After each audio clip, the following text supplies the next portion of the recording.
విద్యుత్ వినియోగాన్ని తగ్గించడానికి ప్రత్యామ్నాయ వనరులపై ఫోకస్ చేస్తున్నాయి ప్రభుత్వాలు. తరుగుతున్న ఇంధన వనరులను కాపాడుకోవడానికి సోలార్ పవర్ను ప్రోత్సహిస్తున్నాయి ప్రభుత్వాలు. దేశంలోనే మొదటిసారి వినూత్న పద్ధతిలో సోలార్ పవర్ను జనరేట్ చేయడానికి వేదికైంది మెదక్ జిల్లా.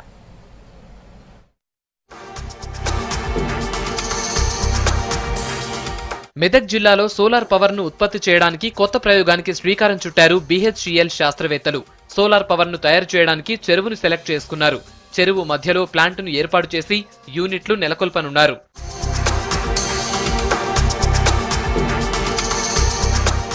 BHEL వారి ప్రయోగానికి మెదక్ జిల్లా నర్సాపూర్ వేదికైంది.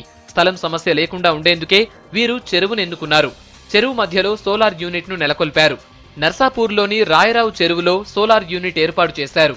1000 ఎకరాల విస్తీర్ణంలో ఉన్న చెరువులో 25 మెగావాట్ల విద్యుత్తును ఉత్పత్తి చేసే యూనిట్ను నెలకొల్పారు. BHEL వాళ్ళు ఇక్కడ అయితే నీళ్లలో సోలార్ ప్లాంట్ ఎక్స్పైర్ చేయడం, అదనంగా బయట చేసే ఉత్పత్తి కంటే కూడా ఈ సోలార్ కరెంటు 20% ఉత్పత్తి నీళ్ళల్లో ఉంటే ఎక్కువ వస్తుందని వాళ్ళు ఎక్స్పెరిమెంటల్ చేస్తున్నారు కాబట్టి, ప్రయోగం చేస్తున్నారు కాబట్టి నిజంగా అభినందిస్తున్నా.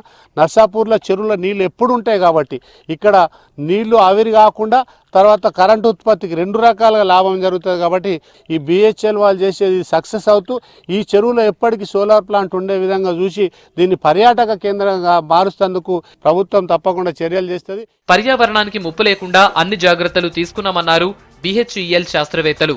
ఎర్తింగ్ సమస్య లేకుండా తగు జాగ్రత్తలు తీసుకుంటున్నారు. ఈ ఏర్పాటుతో భూ సమస్యకు పరిష్కారం చూపించవచ్చని అంటున్నారు.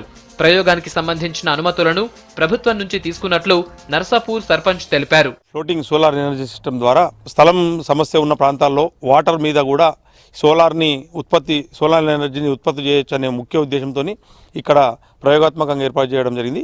ఇది సక్సెస్ అయిందని వాళ్ళు చెప్తున్నారు. దీన్ని వాణిజ్య పరంగా ముందుకు తీసుకుపోవడానికి వాళ్ళు ప్రయత్నిస్తున్నారు. BHEL R&D వాళ్ళు జనరల్ మేనేజర్ వాళ్ళు వచ్చారు. వాళ్ళు NOC అడిగితే పంచాయతీ నుంచి ఇది ఏర్పాటు చేసుకోవడానికి మేము NOC ఇవ్వడం జరిగింది. అట్లాగే IB అధికారులతో కూడా NOC ఇవ్వడం జరిగింది. సోలార్ ప్లేట్లను ఏర్పాటు చేయడంతో చాలా ఉపయోగం ఉంటుందంటున్నారు శాస్త్రవేత్తలు.